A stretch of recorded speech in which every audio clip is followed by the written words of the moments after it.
So here we want to look at an example of shear bending moment diagrams for a beam. This is what we call a simply supported or simple supported beam, where we have a support at A and a support at B, a pin at A and a roller at B. Now look, if we have loads only in the Y direction, like the 6 and 12, no reaction in the X direction is developed at the pin. Whenever you want to draw the shear bending moment diagrams, you need to figure out these reactions. So we start by drawing a free body diagram. So we have a reaction, we're going to call it RA, and a reaction at B. Remember now, these are only in the vertical direction, RB.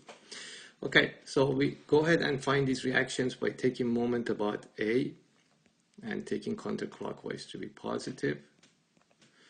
So we have an RB times 6 positive, then we have a 6 times 2 and a 12 times 2, both of them 12 times 4, both of them going negative clockwise. So here we calculate RB to be equal to 10 kilonewtons. So this is going to be 10. I'm just going to erase this and put 10 here for RB. So that's the 10 kilonewton. And then since the sum of the forces in the Y direction should be equal to 0, if I have 10 here, I have 18 going down, so RA should be equal to 8. So RA, by just summing forces in the Y direction and setting it equal to 0. So let me go ahead and erase this. And we put an 8 right here for reaction at A. Okay. After you find your reactions, now you're ready to draw your shear bending moment diagram. So what I'm going to do, I'm going to draw an axis right below here for the shear. Okay, shear versus position. And you have to label it, and you have to put the units. The units of shear is kilonewtons. Okay, and then eventually we draw the moment diagram right below it. Okay, let's extend the line of action of these sections or forces. Okay, so how do we draw a shear diagram? When we have only concentrated loads like 6, 12, or the reactions developed at A and B, we just follow the direction of the loads. So we have an 8 here at A, so we go up, we reach 8. And then between this section from A to 6 kilonewtons, shear, nothing is happening, so shear should be constant 8. Then we go, we look at 6, and then we go down 6. If you're at 8, you go 6, or 8 minus 6, that should bring you to a 2. Now remember, this is not to scale, but I'll do my best. So between 6 and 12, nothing is happening, so the shear remains at a constant 2. Then you'll see the 12.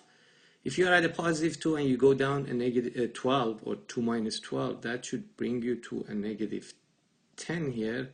And then you remain constant at negative 10 because again nothing is happening, and then basically you close your diagram here like that. Now let's go ahead and draw the moment diagram. Again, moment, this time moment is in kilonewton meters in terms of units, and X is in meters. Okay, so let me extend the line of action again like last time. So go ahead and try to draw the shear, the moment diagram now. Now let me just move this 2 over here and put this axis back. Okay, so the way we do this is that the rule is that the area under the shear diagram in each section is equal to the net moment for that section. So the area of these rectangles here, 8 by 2 meters, so this first rectangle, is going to be 16. Let me clean this up for you again.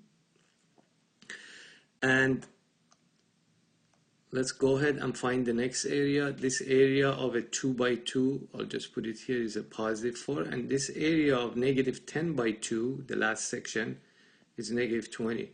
Notice that the sum of the positive area balances the negative area. And that's the way it should be in the absence of any external moment. Now at A, the moment should be 0, so we have to start at 0 moment because there is no moment acting there. And at B, the same thing, moment should be 0. And then all we have to do is to add the area. So 0 plus 16, the first area will put us at 16. And since the shear is constant, that means the moment has to be linear, because the integral of the shear is moment, and the integral of a constant is linear. Then 16 plus 4 should put us at 20. So we go ahead.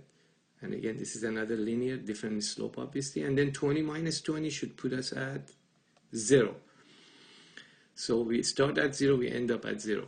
Now, out of this, we have to notice that the maximum moment is important to us. Usually maximum absolute moment is important to us, and that's 20 kilonewton meters. And typically, maximum shear load, and in this case, absolute maximum shear load is important to us, and that's equal to 10. These values later on are used to calculate, for example, the maximum bending stress or maximum transverse shear stress.